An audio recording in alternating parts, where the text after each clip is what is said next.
A father shocked and outraged after a teacher told his daughter to keep a secret from him. A secret about what was happening to her at school. News 13's Catherine Mazzone has the story. My kids are my everything, and they're going to tell me everything. Jonathan Washington knew something wasn't right when he picked up his two kids from Sage Montessori Charter School on Thursday. My son had just told me right off the top that, hey, Brianna, you need to tell Dad what happened. A classmate she's had trouble with before asked her an inappropriate question. Have you seen a black penis? Brianna, a fourth grader, was also called the N-word.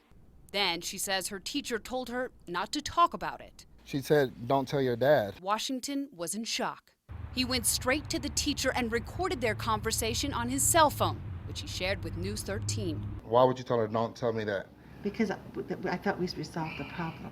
Washington says he had a right to know. I am not going to make a big deal out of every single thing that happens to children, especially with... Not a big deal? But it was a big deal for Brianna and her dad. Because I don't like things like that, and it scares me. Then why do you keep hanging out with these people? Blaming my daughter for this incident. Washington is worried about what his daughter is learning. You taught my daughter to lie to me. You were trying to teach my daughter to lie to me.